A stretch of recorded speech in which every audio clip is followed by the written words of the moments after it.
Normalmente, aqui em Cesareia, eu costumo falar bastante sobre os 2 anos que Paulo ficou preso aqui. Mas isso demanda um tempo muito grande.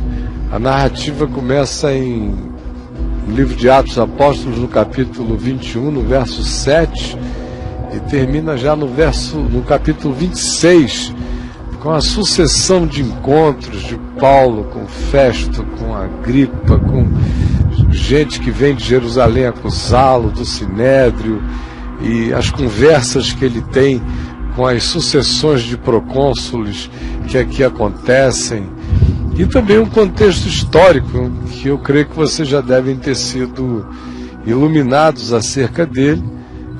Essa é uma região grandiosa, Cesareia Marítima, construída realmente para ser uma cidade romana, com tudo que a glória de uma cidade romana carregava, com seu hipódromo, com seu teatro, com seu aqueduto extraordinário, com os lugares de conforto, com os seus spas, com o seu palácio, com a projeção dele para dentro do Mediterrâneo, que era uma coisa assombrosa. Eu não sei se alguém já viu alguma dessas reconstruções de Cesareia, que hoje eles fazem de maneira digital, e de vez em quando o National Geographic mostra, o Discovery, o History Channel, as reconstruções inteiras de Cesareia.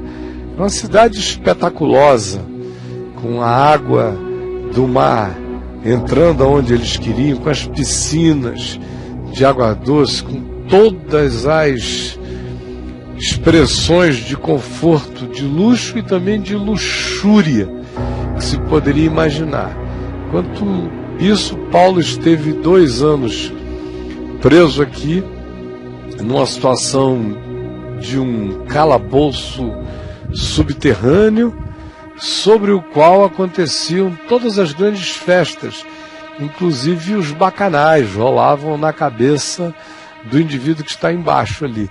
De vez em quando ele era trazido acima, ou para um interrogatório formal, ou para servir de diversão intelectual a quem vinha de Jerusalém, sabendo que ele estava aqui e que ele era um transtornador planetário.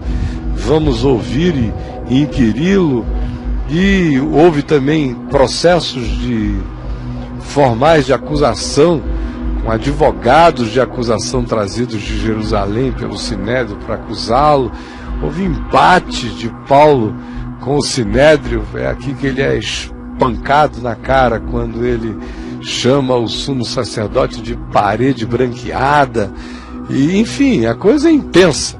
Ao mesmo tempo em que se diz que algumas autoridades locais ou circunstanciais gostavam de ouvi-lo. É aqui também que, depois dele anunciar uma das narrativas de conversão dele, porque eu não sei se vocês já prestaram atenção que no livro de Atos só existem 3 narrativas da conversão de Saulo, que mostra que Saulo não era evangélico e muito menos pentecostal do ponto de vista do testemunho, né? Porque quem não tem o que pregar é que conta a mesma história aonde vai. E em alguns lugares até vende a história para atrair muita gente. Hoje em dia no Brasil, vender testemunhos é uma coisa de uma lucratividade absurda. Agora, como Paulo tinha o que pregar, ele não era nunca um testemunheiro. Eu tenho pânico de testemunheiros. Graças a Deus ele nunca entrou nessa. Se converteu no caminho de Damasco. Depois ele ficou 3 anos na Arábia sozinho. Depois ele foi para sua cidade natal, que era Tarso, e foi lá que Barnabé o procurou e o achou e o trouxe para Antioquia da Síria, aonde eles começaram a pregar o Evangelho, não a contar a história de Paulo.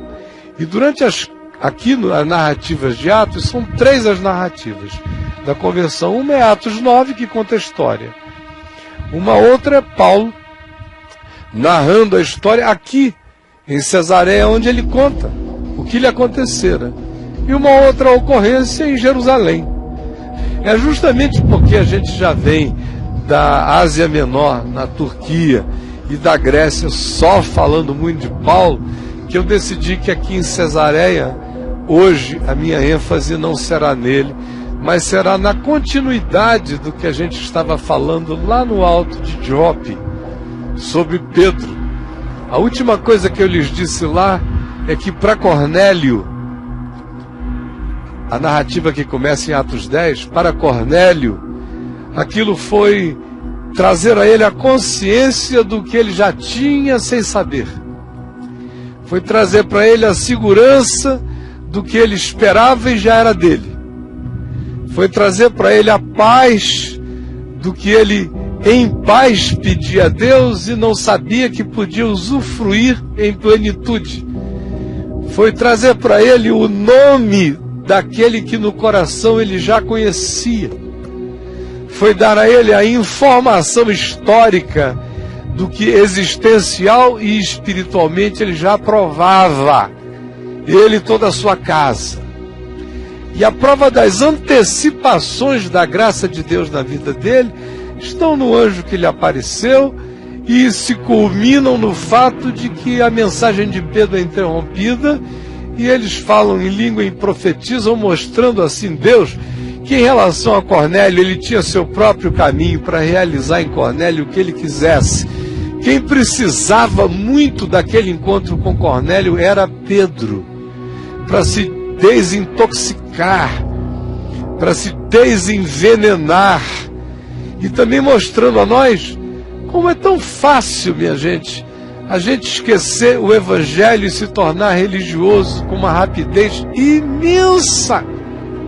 Porque aqueles homens, Pedro e os demais, tinham andado com Jesus 3 anos e 3 meses, ou 3 anos e 6 meses, como queiram, vendo Jesus desconstruir quinoclasticamente todas aquelas construções, desde o templo, ao culto ao sacerdócio, a qualquer coisa que fosse geografia sagrada, chamando todo mundo a olhar para o coração e não para as exterioridades, invertendo ordens completamente, dizendo que aquilo que frequentemente é elevado diante dos homens é abominável diante de Deus, abraçando os marginalizados daquela sociedade, confrontando os reis do exemplo, os donos da moral e da ética, os jactantes do seu próprio comportamento, dizendo-lhes em verdade eu vos digo que muitos publicanos,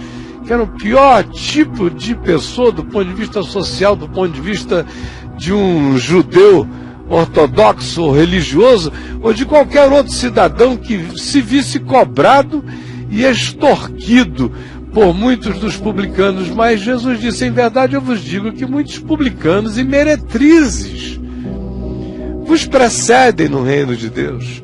Relativizou aquilo tudo toda hora. Quando dizia em verdade eu vos digo, muitos virão do extremo norte do planeta, do extremo sul do planeta, do oriente, do ocidente, tomarão a mesa no reino de Deus com Abraão, com Isaac, com Jacó, enquanto vós, os filhos do reino, ficareis de fora.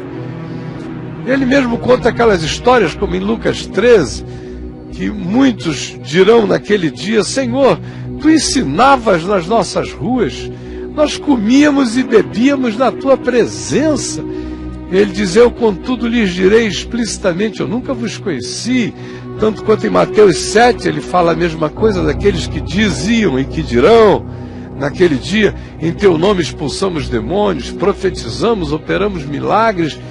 Ele, porém, lhes dirá, eu nunca vos conheci. Então essa relativização, Pedro e os demais acompanharam o tempo todo, sofreram alguns choques disciplinares de Jesus, como quando proibiram um pobrezinho de um homem que estava expulsando demônios em nome de Jesus, e eles chegaram lá e disseram, mas você não anda com a gente, não tem direito de fazer isso, cala a tua boca, porque não fazes parte do nosso grupo. E Jesus disse, não é assim. O único absoluto aqui sou eu. Vocês são relativos. Quem não é por mim é contra mim. Quem comigo não ajunta, espalha. Agora vocês, quem não é contra vocês, já é por vocês. A diferença entre mim e vocês é gritante. Fiquem felizes de não sofrerem hostilidade, porque vocês não são, igreja nenhuma é o ponto de convergência de nada. Somente eu, vocês não. Ora, com essas e dezenas de outras coisas que Jesus os ensinou, ele os leva a Jerusalém. E sobre a cruz, ele mesmo diz: quando eu for levantado da terra, atrairei todos a mim. Depois de ressuscitado, aparece a eles 40 dias, dando-lhes mandamentos do reino de Deus, ensinando-os a guardar todas as coisas que ele tinha ensinado. Repetiu tudo de novo e mais, dizendo: dando-lhes mandamentos pelo Espírito Santo. Ou seja, agora já é ele ressuscitado ensinando, e o Espírito Santo ecoando intensamente. Já há uma dimensão de introjeção do conhecimento na consciência deles.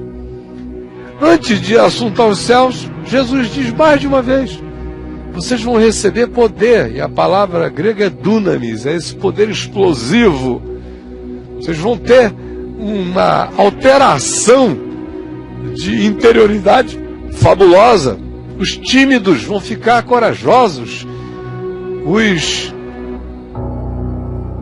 que se autorrecolhem vão ganhar o poder da extroversão. Os mais amedrontados vão se desassombrar. Esse vai ser o poder que vai explodir dentro de vocês, uma ousadia enorme. Porque, como diria Paulo, nós não recebemos espírito de covardia, mas de poder, de amor e de moderação. E Jesus disse: permaneçam da cidade até que do alto sejam revestidos de poder. E esse poder vem na forma simbolizada de línguas de fogo sobre a cabeça.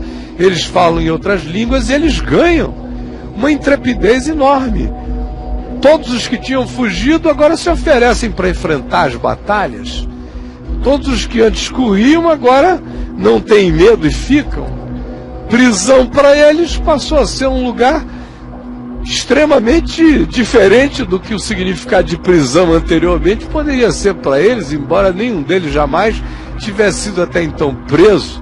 Algo mudou dramaticamente neles. Agora vejam, como esse algo que mudou dramaticamente neles, esse poder, quando lida com a gente, com a fraternidade, com o conforto fraterno, tem uma tendência enorme aí fazendo com que a gente, ao invés de ir, a gente diga: vamos começar aqui a orar pelos que estão lá. Logo, logo a gente começa a dizer: bom, os que estão lá, será que vão nos entender? Sutilmente as coisas começam a ser alteradas dentro da gente. Aí a gente começa a gostar muito uns dos outros e do convívio. Aí todo e qualquer outro movimento para fora do convívio já gera um desconforto muito grande, um cansaço muito grande, já desacomoda a gente. Aí por que a gente não experimenta Deus aqui, em plenitude? Vamos gozar Deus juntos. E a gente entra no que eu chamaria para vocês aqui de uma espécie de glutonaria espiritual local. Ou a gente experimenta uma certa luxúria carismática, geografizada, encastelada, amuralhada. Ora, o tempo dessa experiência é curto. Logo isso começa a adoecer a mente da gente sem que a gente note. Aí nós não somos os únicos, mas nós somos os melhores.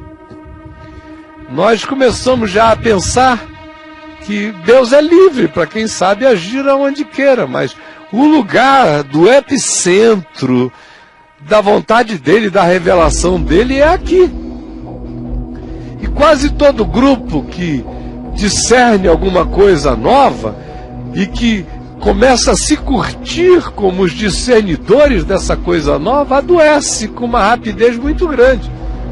Por isso vocês veem a minha frequente relativização do movimento que eu mesmo comecei, chamado Caminho da Graça, mas que eu faço questão de ser o principal relativizador dele toda semana, todo mês e todo ano, porque eu não estou aqui para pastorear adoecidos, jaquitantes, preguiçosos, omissos, porque eu não tenho estômago para lidar com esse tipo de atitude. Para ter essa atitude, eu tenho lugares infinitamente melhores do que o Caminho da Graça para estar, no Brasil e no mundo. Então, porque eu já sei disso até morto, é que eu não brinco de vamos ficar aqui porque nós somos os melhores, nós entendemos a graça, nós somos o que tivemos nova revelação. É mentira. E se alguém achar que de mim está ouvindo isso, está gravado, hein?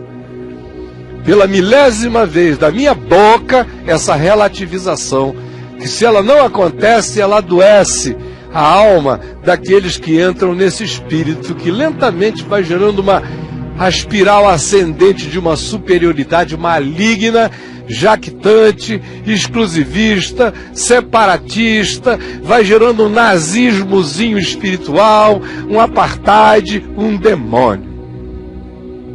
Pois foi o que aconteceu com eles. Abram aí no capítulo 11 de Atos.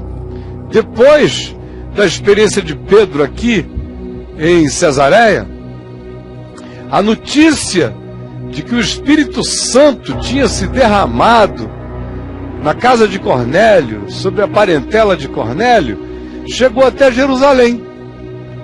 E o texto diz aqui no capítulo 11 o seguinte: chegou ao conhecimento dos apóstolos e dos irmãos que estavam na Judéia, que também os gentios, a saber, Cornélio e a casa dele, haviam recebido a palavra de Deus. E a notícia chegou lá. E Tiago, irmão de Jesus, estava lá, Judas, Tiago, irmão de João, quem sabe João, os demais apóstolos, os que tinham andado com Jesus. E agora começa a surgir um espíritozinho de autorreferência, que é um negócio diabólico, sutil, enorme. Não tem aprovação se não passar por mim, espiritualmente falando. O que aconteceu lá? Nós não demos essa bênção para isto acontecer? Que surpresa é essa? Aí Pedro ouve esse eco e ele não ouve isso como coisa benfazeja. Ele ouve isso como uma pergunta estranha. Que negócio é esse que está acontecendo lá? E Pedro? Qual é a de Pedro? Como é que ele entra lá? E aí batiza esses caras? A gente não conversou a respeito. Parece até que Jesus nunca tinha dito: indo por todo o mundo, preguem o evangelho a toda criatura. Parece até que Jesus não tinha dito a eles tudo que Jesus dissera sobre o mundo, sobre os gentios. Parece que eles não tinham visto Jesus dizer acerca do centurião, que disse: não é necessário que tu entres na minha casa, manda apenas uma palavra e o meu servo ficará curado, porque eu também sou homem sujeito à autoridade, e quando os meus superiores me dizem faze isto, eu faço, e os que estão sob mim, quando eu lhes digo façam isto, eles fazem. Como eu sei que tu és a autoridade das autoridades, basta uma palavra. No ranqueamento dos poderes, basta que quem tem mais poder diga o que quer, e quem é sábio obedece. Então, o homem dizendo isso, disse a Jesus: manda uma palavra só, fala assim, ó, eu quero que o teu servo fique curado. E ele vai ficar curado lá na mesma hora. Aí Jesus leva aquele susto e diz: em verdade eu vos digo que em todo Israel eu nunca encontrei uma fé como esta. Parece que não tinha ouvido isto, nem de Jesus, do encontro de Jesus com a mulher Cirofenícia, cuja filhinha estava endemoninhada, e ela praticamente arrombou o descanso de Jesus lá na região de Tiro e de Sidom, pedindo que Jesus fizesse a mesma coisa. Eu narrei esta conversa a vocês numa das minhas falas anteriores lá na Grécia, lembram disso? Pois bem, àquela mulher, Jesus diz: ó, mulher, grande a tua fé, seja feito contigo conforme tu queres. Mas é fácil esquecer isso. É fácil começar a cultuar a nós mesmos. É fácil entrarmos nesse ciclo de nós para nós. E de tudo que interessa é o que nos diga respeito. A nossa tendência a essa paganidade é terrível. E os apóstolos que conviveram com Jesus, direto e pessoalmente, não ficaram livres disso. Nem Pedro, que ainda titubeia, que ainda chega aqui dando explicações de pedigree, conforme eu há pouco lhes falei a Jope. De modo que quando essa notícia chega a Jerusalém, ela não é bem interpretada, e Pedro sabe tanto que não é bem interpretada que ele corre para lá.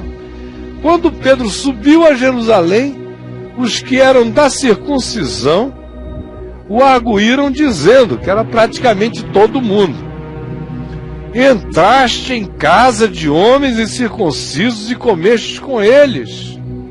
Então Pedro passou a fazer-lhes uma exposição por ordem, dizendo: olha só, seu caro Pedro, agora tem que falar para Tiago, irmão de Jesus, para Judas, para Tiago, para João, para Bartolomeu, para Filipe, para aquele pessoal todo de religião.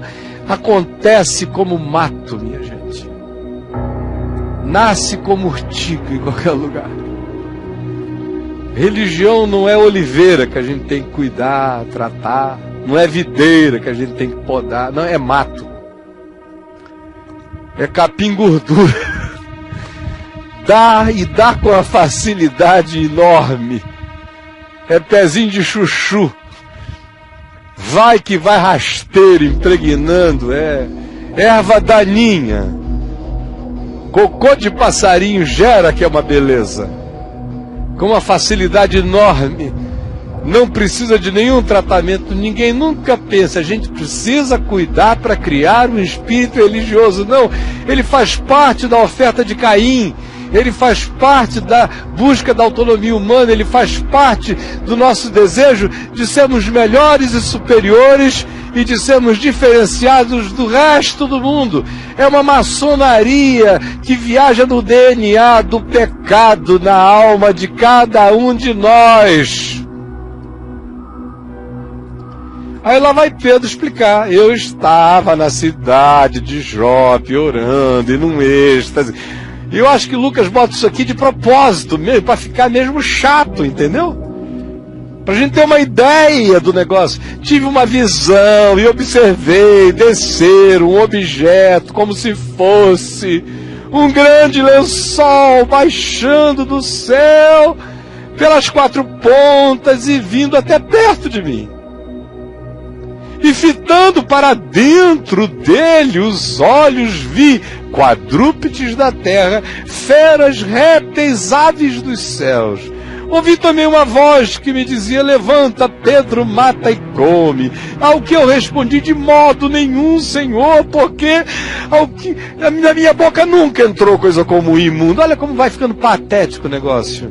Segunda vez falou a voz do céu: ao que Deus purificou, não consideres como imundo. Irmãos, isto sucedeu por 3 vezes, irmãos. E de novo, tudo se recolheu para o céu. E eis que na mesma hora pararam junto à porta, em frente à casa onde estávamos, 3 homens enviados da parte de Cesareia para se encontrarem comigo. Então o Espírito Santo me disse que eu fosse com eles, sem hesitar. Foram comigo também estes 6 irmãos que estão aqui, que eu trouxe para testemunhar, ou para entrarem no pau junto comigo, porque foram juntos comigo até lá. Porque religião precisa também de grupo contra grupo, testemunha contra testemunha, essa coisa toda. E entramos na casa daquele homem, que a essa altura já era o brother Cornélio. Já tinha comido com o cara. Entramos na casa daquele homem. Tem que falar assim, Jerusalém, porque não pode mostrar muita intimidade, não. E ele nos contou como vira o anjo em pé. É um detalhe que na visão anterior não se diz que o cara estava em pé. Mas aqui ele tem que estar em pé mesmo. Em pé na sua casa. Levou um susto danado. E que lhe disseram: envia Jope e manda chamar Simão por sobrenome Pedro. Portanto, eu, né? Então a conspiração vinha de outros ambientes. O que eu vou fazer, irmãos? Não deu nem para perguntar em Jerusalém se eu podia ir ou não. O qual te dirá palavras mediante as quais serás salvo tu e a tua casa. Quando, porém, comecei a falar, olha só, na realidade ele falou pra caramba. Falou mais dando desculpa de estar lá. Mas quando ele começou a pregar, quando eu comecei a falar, isso aqui é interessante, porque esse comecei, que eu enfatizei há uns 37 anos atrás, eu anotei aqui nessa Bíblia aqui, né? Circundei e anotei aqui a conveniência do comecei, que era uma conveniência bem religiosa, porque eu quase não tive participação na história, irmãos, é o que ele está dizendo. Eu mal abri a boca. E o Espírito Santo se derramou em cima deles. Olha só, sabe? Corta a luz. Fiz o... Passei... Corta a luz. Mal eu comecei, parece Arão explicando a Moisés. Sabe, o povo pediu, aí eu joguei tudo dentro, saiu esse bezerro de ouro. Então, mais ou menos do mesmo jeito, quando eu mal comecei, o que eu ia fazer? Tudo fora de controle, não tive nem tempo de instruir sobre nada. Quando eu comecei a falar, caiu. Interessante que lá em Atos 2 diz desceu. Aqui na descrição diz caiu. Porque desceu é uma coisa não só romântica, mas de uma voluntariedade do Espírito. Agora caiu não, desabou mesmo. Foi um desabamento celestial, irmãos. Na cabeça deles. Caiu o Espírito Santo sobre eles, como também sobre nós no princípio. Então me lembrei das palavras de Jesus. Pedro, Jesus falou bilhões de palavras, ele lembrou de uma. João, na verdade, batizou com água. Só vai lembrar agora, se já provou tudo que provou. Eu, porém, vos batizarei com o Espírito Santo e com fogo. Pois se Deus lhes concedeu o mesmo dom que a nós nos outorgou quando cremos no Senhor Jesus, quem era eu, irmãos? Para que pudesse resistir a Deus? E ouvindo eles estas palavras, apaziguaram-se. Imagina só. Apaziguaram-se. Olharam um para o outro. O que a gente vai fazer, né? Deus tem cada ideia. Apaziguaram-se. E aí, uma vez apaziguado, já que Deus tinha feito isso, vamos glorificar também, né? Aleluia! Irmãos, cresceu o negócio. Somos mais agora. Apaziguaram e glorificaram a Deus, dizendo logo também aos gentios: foi por Deus concedido o arrependimento para a vida. Em momento algum eles interpretaram o que aconteceu com eles no Pentecostes como arrependimento para a vida. Foi poder, mas para gentil, pagão, é arrependimento para a vida. É um derramar no Espírito de um segundo nível e de uma segunda categoria. Por que eu estou querendo falar isso aqui com vocês hoje, antes da gente ir, de fato, terminar a nossa visão do êxtase de quadrúpedes, répteis e aves, que a gente está tendo aqui com uma refeição ali na casa de Simão, o curtidor, que está curtindo com a cara da gente hoje é Simão. Por quê? Porque eu quero continuar a provocar em nós a pergunta: o quanto de não evangelho entrou na gente sem que a gente tenha percebido. Nos mais libertos de nós, nos que se acham os mais livres, o que infectou-se de não evangelho em nós é uma coisa extraordinária.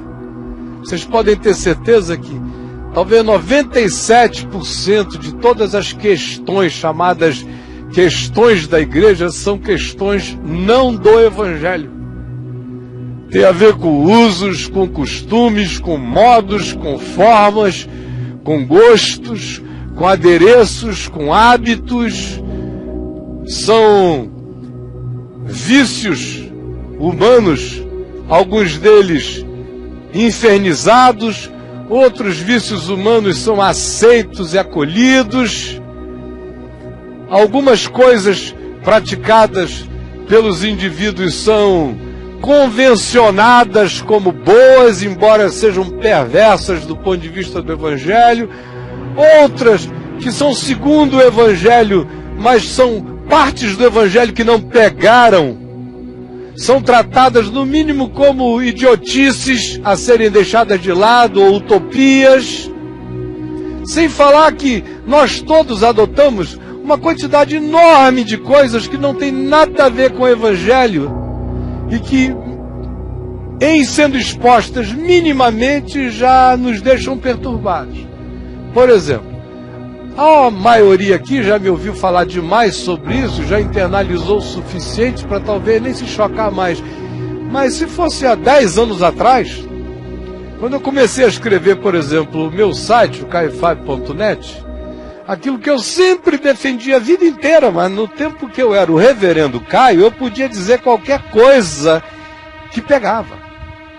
Ainda que o povo não praticava, mas eles diziam: ó Deus, louvado seja o teu nome pelo teu servo a quem enviaste para nos abençoar nesta geração. O que eu mais ouvia durante 30 anos é: Caio é um dom de Deus para a igreja no Brasil. As mesmas coisas eu dizia agora, era um choque. Porque eu já não pertencia mais, não tinha mais nenhum belonging deliberado de minha parte, ao contrário. A decisão era ficar fora daquilo ali para poder ter uma voz do Evangelho, para perturbá-los, porque eu discerni que de dentro eu poderia dizer tudo o que dissesse, eles tinham os ouvidos mocos, porque eles apenas diziam: ele nos pertence, portanto, vamos ouvir como quem ouve a um profeta, e vamos continuar vivendo na alegria de dizer: quando falarem alguma coisa a gente diz, mas nós temos o Caio Fábio. Você vira um emblema, um totem, e tudo que você diz não é absorvido. Agora, todavia, de fora, falando as mesmas coisas, entravam como uma espada cortante, ofensiva, embora fossem as mesmas de sempre. Querem ver? Desde jovenzinho, eu nunca disse, em lugar nenhum, ao contrário, sempre afirmei que qualquer um poderia batizar qualquer um. Que era assim que era no Novo Testamento. E todo mundo dizia: é verdade, reverendo. Congressos de pastores, eu dizia isso, ninguém me contraditava, só que ninguém fazia nada. Se eu chegasse e dissesse: qualquer um pode casar qualquer um, preferencialmente pais, casem seus filhos, todo mundo dizia: que poesia, que lindo. Mas na hora do casamento: reverendo, o senhor casa minha filha? Não casa você, irmão? Não, é mais bonito com o senhor.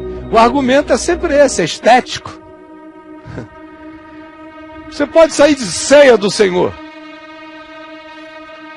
Eu sempre ensinei que ceia do Senhor, qualquer pessoa com um coração cheio de alegria em Cristo, não só pode participar dela, mas é privilégio garçonal servi-la, distribuí-la. E em diversas ocasiões fiz isso, sem presbíteros, sem diáconos, com gente simples, mas eles recebiam e esqueciam. Hoje as mesmas coisas são ditas e são tratadas como se fossem heresias. E heresia é essa oficialização piramidal, hierárquica, sacerdotal, pagã, que se faz do pastor, do sacerdote, do presbítero, do diácono, da mesa branca evangélica, que é mesa branca, é cristicida, não é kardecista, é sessão de mesa branca da ceia do Senhor. Se não for ali, nada está acontecendo. Estou dando exemplos infantis para vocês, para a gente ver a quantidade de religião que está dentro de nós e a gente não quer nem admitir, minha gente. E você pode sair prolongando e estendendo isso nas coisas mais sérias e mais profundas, e vejam como nós nos tornamos profundamente religiosos. Outro dia, uma pessoa, na brincadeira, me disse que estava grávida. Aí me falou assim: graças a Deus eu estou grávida neste lugar aqui, que não era a igreja. E aí eu falei: não, querida, graças a Deus não é porque é aqui, é porque é na graça. Porque, por exemplo, se fosse na Grécia, você estava danada. Mas como é na graça, você está livre. Mas o que é isso, se não o eco e a certeza de que em determinados ambientes, certas gravidez são tratadas como um aborto. Embora os crentes digam, abortar é pecado, mas o tratamento que se dá à menina solteira que ficou grávida é um tratamento de quem aborta a mãe e o filho. Mas não aborte, sua safada. Nós estamos te abortando daqui, mas não aborte o menino daí. Mas abortam a mãe, o filho e tudo. Esse é um espírito desgraçado. Talvez seja depois do gnosticismo, eu diria não. O gnosticismo vem depois das cartas de Paulo. O espírito prevalente de combate nas cartas de Paulo é esse espírito religioso que vinha de Jerusalém, dos judaizantes, e queria corromper a alma dos pagãos que se encontravam com Jesus no Evangelho. E o próprio Pedro não ficou livre disso com rapidez. Vocês estão pensando que ele entendeu o negócio naquele dia? Não entendeu nada. A própria conversa dele em Jerusalém já mostra que nosso amigo Pedro tem um jeito para o molejo que não é brincadeira, para fazer um moonwalking. Ele vai e faz um moonwalking que é uma beleza, o Pedro. Faz um moonwalking maravilhoso. Ele derrapa assim para trás que a gente nem vê. Ele é que inventou o moonwalking. O Pedro, ele faz bem o moonwalking. Prova disso é Gálatas 2. Anos depois, tá Paulo com Barnabé lá na Galácia. Pedrão chegou, feliz da vida. Ei, Paulo, pô, irmão Pedro, Barnabé. Aí ficaram lá numa boa. Linguiça, claro, linguiça. Cheese burger, o misto quente, como a Adriana pediu hoje lá em cima em Jope. Então, o que é que eu quero? É um misto quente. Aí eu falei, não dá para botar o rema, não dá para botar o... Aqui não vai dar, só dá para botar o cheese. Mas o outro não dá. Então, na boa. Queremos! Oh, que maravilha esse misto quente!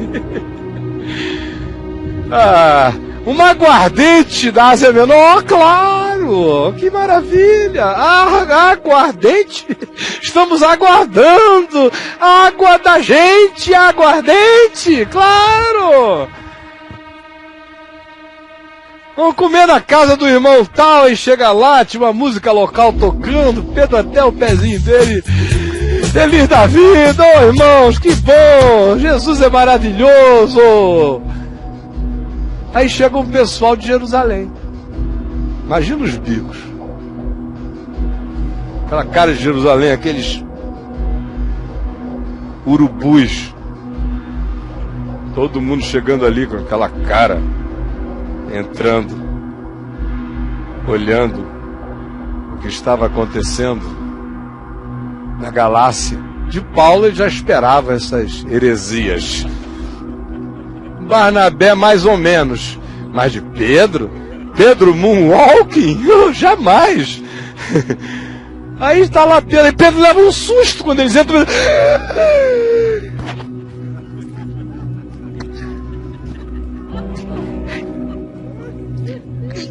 Ai, Pedro. Aí Paulo fica olhando aquilo. O que houve, irmão? Não estava boa a comida, não? Que comida nada, rapaz? Não fala nisso, não. Que comida nada, não. Eu só como pães asmos. Não misturo certas coisas. Que é isso, Paulo? Paulo ficou esperando. No dia seguinte é a mesma história. Aí agora já é Pedro chegando junto com os urubus. Lá vem ele. É terceiro dia, a mesma história. Aí os caras começam a se levantar e dizem, mas pô, que é isso? Pra que aquilo? E Pedro diz, amém. Oh, é verdade. É verdade. Oh, Senhor. Aí Paulo não aguenta. Leia Gálatas 2. A Gálatas 2, do verso 1 até o final do capítulo 2, é uma mensagem de Paulo para Pedro, que Paulo pregou na cara de Pedro, na presença de todo mundo. Isso aí é que é um cara que não faz moonwalking, é Paulo. Paulo é um cara que só anda para frente. É um caterpillar do Evangelho. E atropela. Ele aprendeu na espiritualidade o Evangelho da graça e o dos grace. Partia para as cabeças mesmo. Baiana, double leg, pá, joelho na barriga, deixa de ser idiota, Pedro. Para com isso, rapaz. Leiam lá. Quando chegamos lá na Galácia, Pedro se tornou repreensível, porquanto antes de chegarem os irmãos de Jerusalém, comia com todos, se divertia com todos, estava à vontade de tudo. Quando porém chegaram, dissimuladamente bandeou-se para o lado deles, e o próprio Barnabé entrou na mesma dissimulação. Isso é que é macho de Deus, esse Paulo. Por isso me desculpem, irmãos, das figuras que não ressuscitaram dentre os mortos, que é só Jesus que é o ressurreto. Desses mortais aqui entre nós, eu até hoje não encontrei um macho, mais apaixonado, mais desesperado, diante de quem eu me sinto um chaveirinho imprestável, do que esse cara chamado Paulo. Onde a graça de Deus entrou com uma revelação maior do que de qualquer outro, e no mesmo espírito que havia um cara capaz de ser um perseguidor, agora tem um sujeito que não tem mais limites quanto a dizer quem ele é e botar a cara para fora, seja onde for. Porque tornou-se repreensível. Pedro prega o Evangelho, Paulo prega o Evangelho todinho para ele de novo. Escuta, Pedro, não é a múltipla escolha. Me responde, nós fomos salvos pelo quê? Pela lei ou pela graça? Foi por obras da lei que nós fomos salvos, ou foi por causa da cruz do Cordeiro de Deus? Foi pela fé em Jesus, ou foi por obediência aos cerimonialismos judaicos? Foi porque comemos o pão da vida, ou porque comemos a dieta religiosa? E vai confrontando de todos os modos a ele e a Barnabé na presença de todos. E diz, olha, Pedro, eu estou crucificado com Cristo. Quando Cristo morreu, eu morri com Ele. Quando Ele ressuscitou, eu ressuscitei com Ele, para viver em novidade de vida, com a consciência cativa do Evangelho e de ninguém mais. E a única a lei que está sobre mim é o dogma do amor. De modo que o amor em Cristo é um amor prático e que liberta as consciências oprimidas por essa quantidade enorme de pesos que não são Deus, que não são religião, que não são nada, são apenas acachapamento humano. Coisas essas que nem nós, nem os nossos pais conseguiram carregar. E que só nos neurotizam, e voltar a elas é negar o que a cruz realizou. Então eu quero concluir deixando só essa pergunta a você. Hoje o lençol baixou aqui. Quais são os quadrúpedes que você não come?